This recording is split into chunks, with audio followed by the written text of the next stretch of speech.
And in Ghana, the central bank on Monday held its main interest rates at 13.5% after having cut its by 100 basis points in May. The bank's Monetary Policy Committee held the rate after determining that the risk of inflation in Ghana had broadly balanced out. Inflation in Ghana has declined in recent months from 10.3% in March to 7.5% in May. Rates have, however, largely remained within the bank's targeted band of 8% plus or minus 2 percentage points. And the International Monetary Fund, in its recent Article 4 consultation, expects Ghana's economy to rebound to 4.7%, with economic analysts expecting the country to become the fastest growing in sub-Saharan Africa this year. However, some critics say Ghana's rising debt may put the economy in crisis. Joining me now to look at some of the issues is the founder of Bespoke Business Consulting in Accra, Ghana, Alabi John Kennedy. Thank you very much, John Kennedy, Mr. John Kennedy, for joining us on the show. Good afternoon. Good afternoon. Thanks for having me.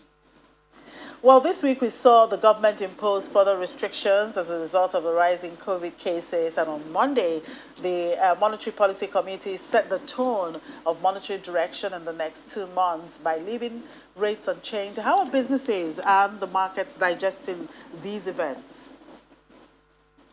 The effects of the COVID-19 over the past 7 weeks has shot up to an average of 420 cases over the past 7 days. And as of today, it has increased to almost 424. And this is a bit worrying for the players in the economy. Now, this also has found its way to affect businesses and affect how things are done in the country as it is right now. Basically, people are not really so enthused about the effects of the COVID-19 and how they feel the positivity of the changes in the business on their pockets.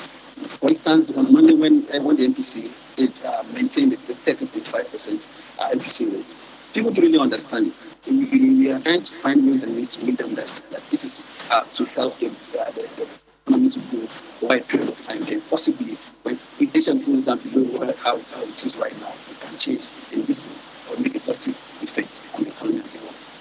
Yes, while most of Ghanaians are really not happy with the management of the economy by the present administration, the IMF on its own, I mean, after they concluded the Article 4 consultation with the government of Ghana, is projecting the economy to grow by 4.5% this year, the fastest in sub-Saharan Africa. And then on one side, you're now having critics amongst you there saying that Ghanaians are suffering owing to the Nana Akufo-Addo's mismanagement and not necessarily COVID. So how do you place this together?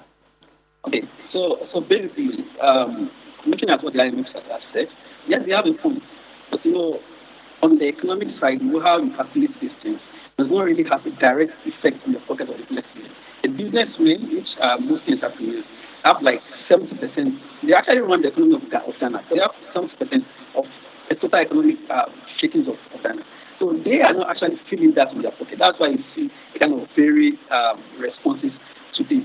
However, I believe that the government is trying to take a medium to long-term measure to make sure the economy is stabilized and put the economy in the right track for future growth. They don't want to use the same short-termism to achieve a short-term result and later to affect the economy. So we know things are hard, things are a bit difficult, but what the people are saying is that they want to feel it on their pocket or in their bank account. But this will take a while. It's not going to happen overnight. And we are trying to make them understand this aspect when you discuss with clients and other business people. So hopefully they'll get it and understand it and be able to face that faithfulness and faith in the government. And then from your perspective as someone who have been following the economy and have monitored the developments there in the economy, we've seen oil prices tick up. What is your outlook for the economy? Basically, the major income for the economy of Ghana is such that it's not based on petroleum. We actually produce about 170 to 200,000 barrels per day. And these are just a fraction of the source from which Ghana generates its revenue. So yes, in the income side, well, governments might earn more revenue as prices of crude oil goes up.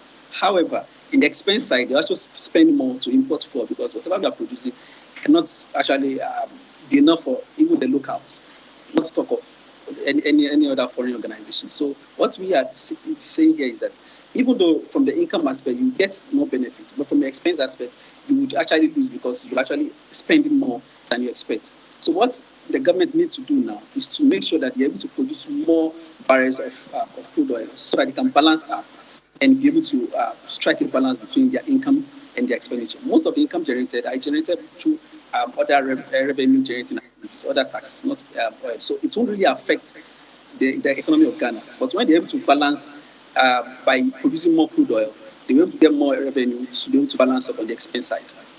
All right, thank you very much for your time with us on the program, Alabi John Kennedy. We do appreciate it.